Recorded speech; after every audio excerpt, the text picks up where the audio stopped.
all the way from Australia, from Brother Ali Dawah. You know him? No salam to the people? Okay, inshallah.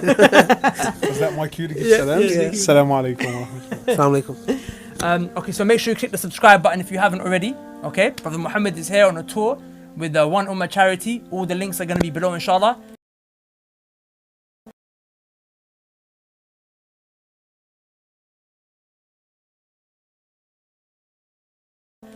Make sure to see if it's coming to a city near you, and make sure you go, inshallah, for a good cause.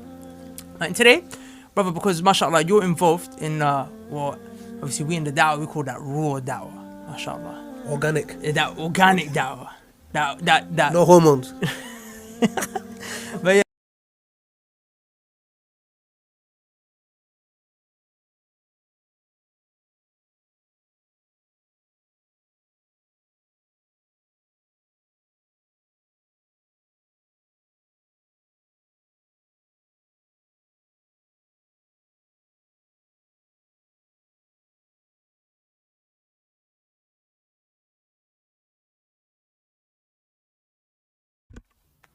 Do you hear me? Look at this. This guy, he cannot speak to Lili Dawah without touching her legs. Where is his hand? All the time.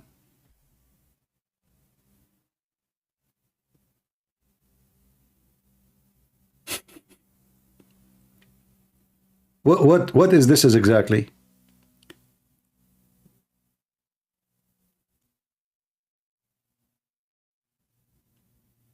And Ali Dawah, he spread his legs so the guy, he can put his hand between his legs. I mean, if the place is narrow, all what you need to do, just push the camera a little bit far, and then you do not need, I mean, why they are sitting like this? There's no chairs.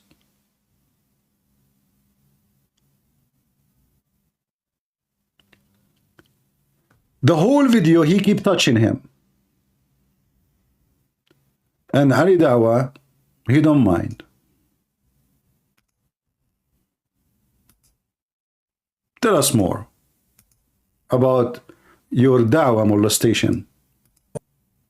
Organic. That organic. Organic, da'wah. it's organic. That. No hormones. But yeah, is that school playground da'wah, mashallah.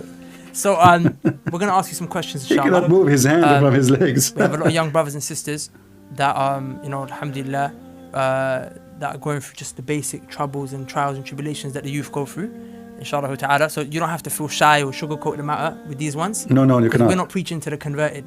The brothers and sisters, they know. Yeah, we got the mad ones here, and you know I'm saying that with love, okay? So so obviously the tour of I don't know if you noticed the music in the back. Did you hear the background? The background alone will make you vomit. What is this? Supposedly the sound will make it holy. So now they put you in a state of yoga. What is the sound in the back? Listen carefully. And the programs and the lectures are around the topic of returning back to the religion of Allah subhanahu wa ta'ala, and that is going to be the solution for all the pain and problems in your life and in the ummah, right? So what are some of the main problems that you feel people are experiencing in their life, and what do you think are the reasons and the results of those problems? Okay.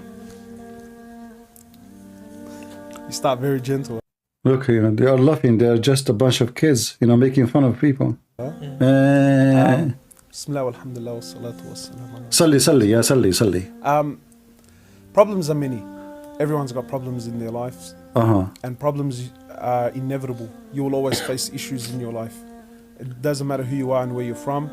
Issues are there in our lives. And Allah subhanahu wa ta'ala puts these issues there as a reminder for every single one of us that this world is not Jannah. You'll never find complete peace and happiness in this world. Allah subhanahu wa ta'ala designed it as such. Complete happiness is only in Jannah. So in this world, we'll always have our issues. Okay, what is the complete happiness in Jannah? Your penis will be endless. What? No way. Is it true that Muhammad, he said, I mean, look at the complete happiness. Complete happiness. Where in heaven? But isn't it the Quran says, today I perfected your religion for you, completed my favor upon you. And this is, he himself, he said that. So if the heaven is where everything is completed, so why Muhammad he say this? Listen carefully. This is the same donkey. As a Jew came to Umar ibn al-Khattab radiallahu ta'ala anhu. True story. Amir al-Mu'mineen at the time. He says to him, "Oh Umar," he says to him that there's a verse in your Quran, there's an ayah in your Quran. Had this verse been revealed to us, the Jews, we would have made its day of revelation a celebration. So this Jew is saying to Umar ibn al-Khattab, he's telling him that you guys have an ayah in your Quran. Had this ayah been revealed to us, had this ayah been revealed to the Jews, I'm telling you, Umar, we would have made the day of its revelation a day of celebration. But just something for you and I to understand, my brothers. A Jew could appreciate a verse in the Quran. No way. A Jew was saying to Umar ibn al-Khattab that this verse is so powerful, if it was revealed to us, we would have made its day of revelation a celebration. I ask you, do you and I feel the same about this verse? Tab, why this verse? Why? Why did this Jew have enough wisdom to understand that this verse was enough for him to make its day of revelation a celebration? Because in one verse, imagine towards the end of the life of Rasulullah sallallahu alayhi wasallam, Allah subhanahu wa ta'ala reveals a verse to him and he says to him, today we have perfected your religion. Who's he speaking to? To you and I. Allah subhanahu wa ta'ala is addressing you and I, O Muslims. Allah subhanahu wa ta'ala says, today we have perfected and completed your religion, and I have bestowed my mercy upon you, and I have chosen Islam as my way. I have chosen Islam as my path. My brothers and sisters, our deen, Islam, is complete, it's perfection. But a second ago, hold on. Of Allah subhanahu wa ta'ala, it is not the deen of man. Hold on. A second ago, he was saying to you that this is not heaven, and this is not what Allah promised us. The promise is in heaven. So why Allah saying to you, today I completed my favor upon you? What favor mean? We just heard him saying, today I completed my favor. If the favor of Islam is completed, that means there is no heaven to come. Because the only favor you can receive, based in the previous video, where he said this is not heaven, is to go to heaven. So how Allah? Is Allah using a false language? Today I completed my favor upon you. He's telling him that you guys have an ayah in your Quran. Had this ayah been revealed to us, had this ayah been revealed to the Jews, I'm telling you, Umar, we would have made the day of its revelation a day of celebration. But just something for you and I to understand, my brothers. A Jew could appreciate a verse in the... They fabricated stories. Why a Jew, he will appreciate a verse and he does not exist? Just to make it simple for you. When Muhammad died, there is no Jews left. And Muslims, they killed all the Jews and the Christians and non-Muslims, and they draw them out. So how this Jew, he met Umar al-Khattab? How he met him? If we killed them all. And now how this verse making the Jew so excited? So why don't convert to Islam? Look how stupid, and look at the mental illness of their lies. So the Jew is so excited. He is saying, if we have such a verse like this, we will make celebration. So why you don't convert to Islam?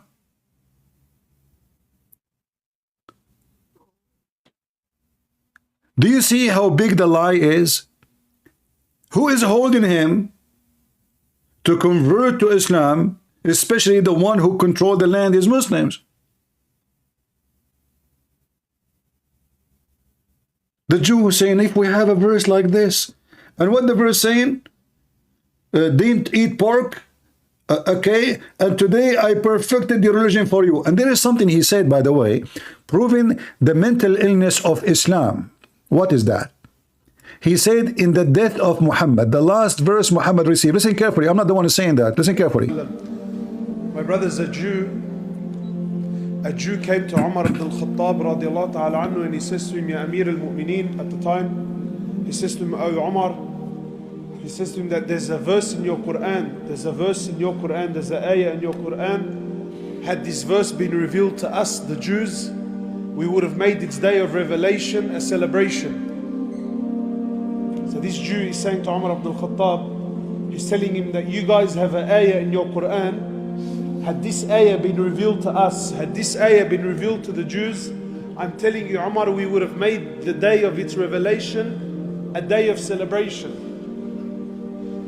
But just something for you and I to understand, my brothers. A Jew could appreciate a verse in the Quran. A Jew was saying to Umar ibn al-Khattab that this verse is so powerful. Why? If it was revealed to us, we would have made its day of revelation a celebration. We will show you the verse and you will die I ask laughing. you, do you and I feel the same about this verse?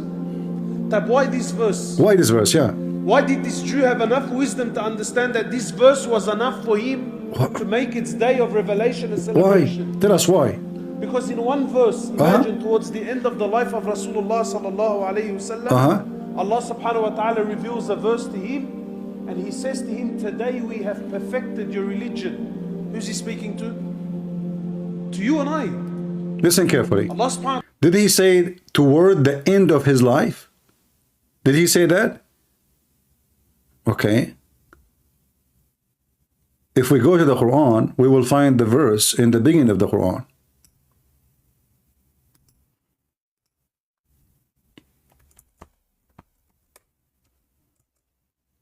And it's about food. Chapter 5, verse number 3. This day, I perfected your religion for you. We just heard him saying that Muhammad, he received this at the end of his life, correct? If this has happened to be at the end of his life, then this verse should be the last thing in his life. How this verse become in the beginning? Same time. If Islam become perfect, why there is more verses and chapters are coming? In the top of that, what the connection between eating pork and today I perfected your religion for you? Is your religion is about recipe of food? Read it. Don't eat this, don't eat that, don't shed that, excuse me. And then, today, this day, I perfected your religion for you. Huh? And after he say all those things not to eat, and he said to them, if you are really very, very hungry, starving, you can eat them all. So what the point?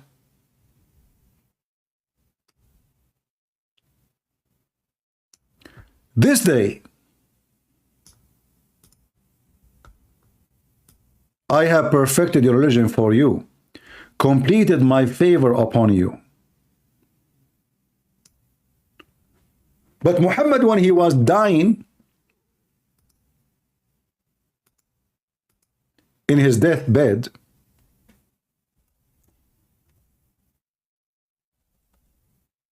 he asked them for a pen and a paper. And he told them, bring me a pen and paper, I will write something for you. You will never be misguided after it.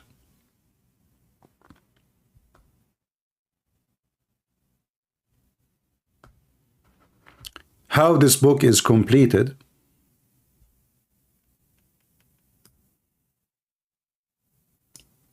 Perfected. I mean, the one who was making the Quran, Muhammad, he put all the words to make it, there's no argument to play with it.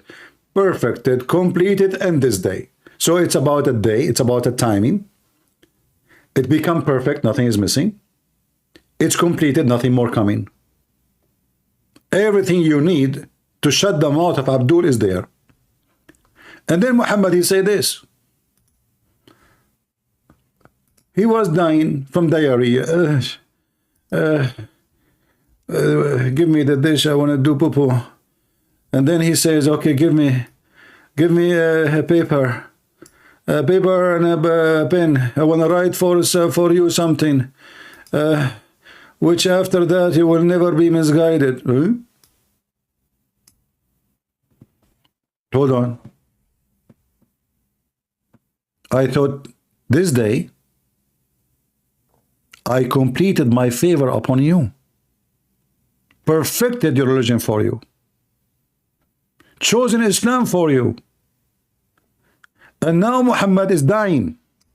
After less than 10 minutes of this, he died.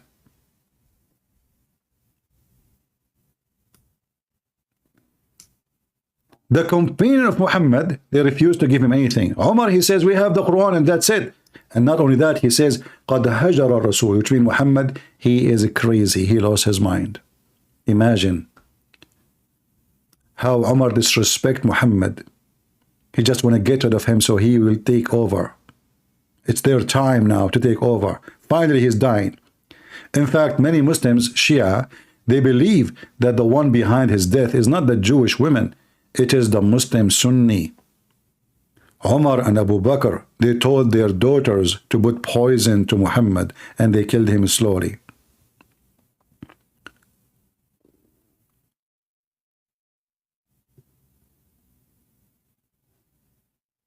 Here it says, ما شأنه أهجر. Those who speak Arabic very well, they knew what does that mean. What's wrong with him?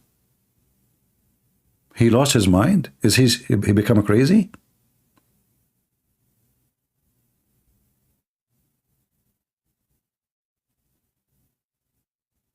Muhammad, he said to them, nothing wrong with me. They said to him, what's wrong with you? Do you think, look between two brackets, do you think he is delirious?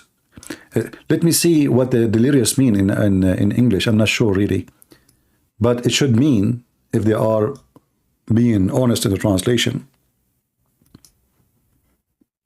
mentally he lost his mind.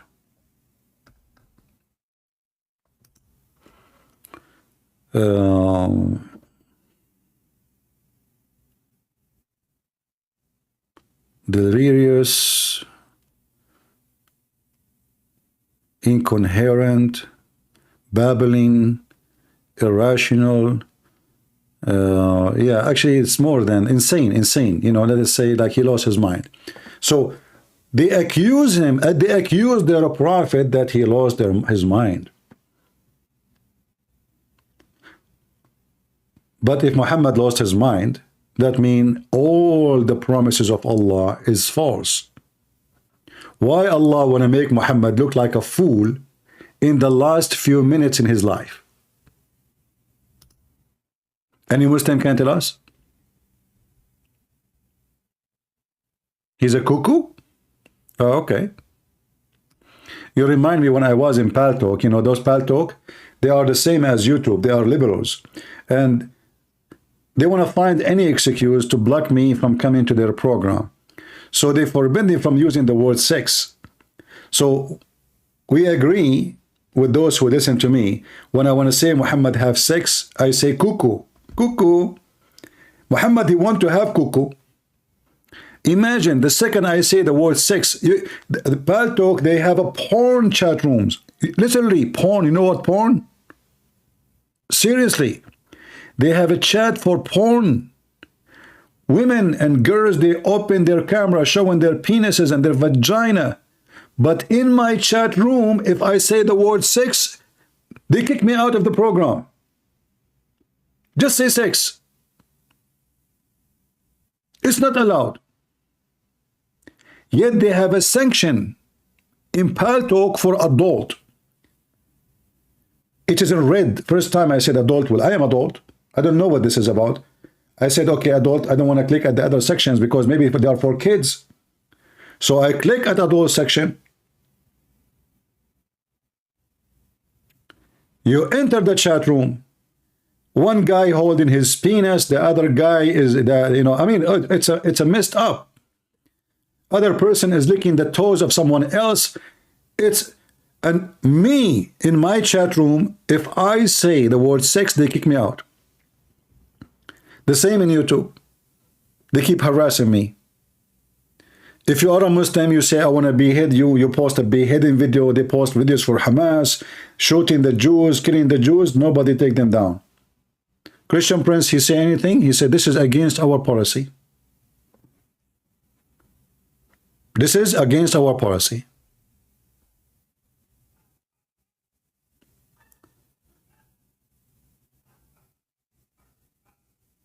So you will notice that everything they say to us is absolutely false. Muhammad obviously is mentally ill. Look at this. I mean, who can defeat this proof that Muhammad is mentally ill? Not only Muhammad, he hear voices.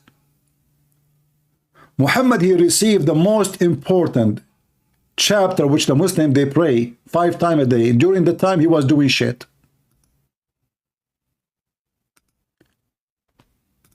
The first question I asked myself, can this angel wait until Muhammad finished doing his shit? Excuse my language, it's shit, what I can say. I mean, I cannot change it. Read with me here, and the Muslim, they try to fix it.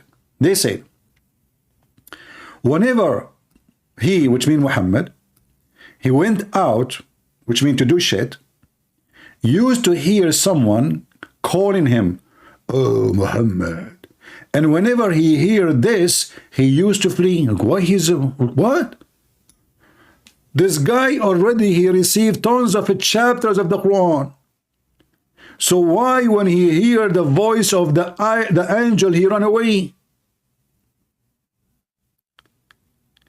And why the angel don't speak to him unless he is doing poo-poo? Can't he speak to him when he is not out inside the house?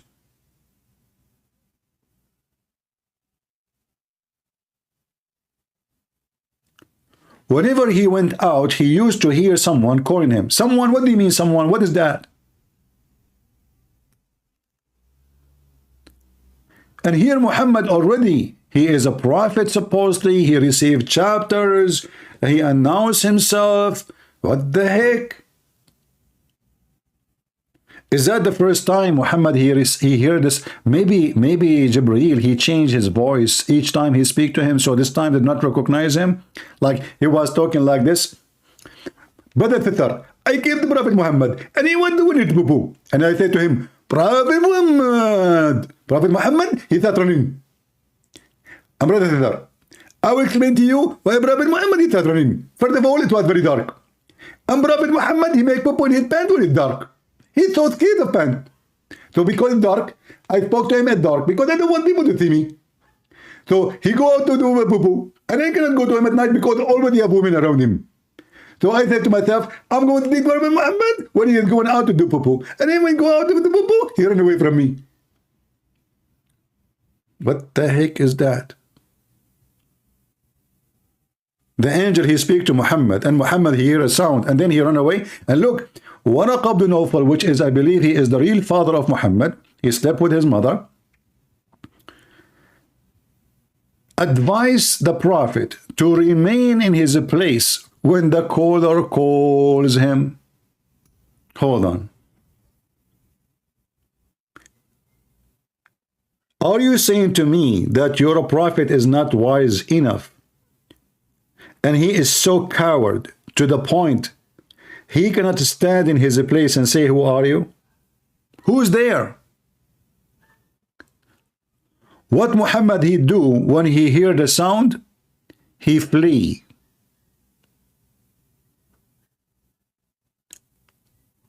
Like Mickey Mouse, Tom and Jerry. Then this guy, he advised Muhammad. What if Muhammad did not listen to this guy to listen to him? The verses will not come to him. Another clear proof that Muhammad is suffering from mental illness. Muhammad, he tried to commit suicide many times.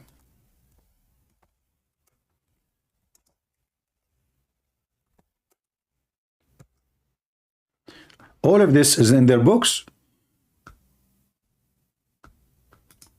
Everything we are showing you, this is from their books, and it's authentic.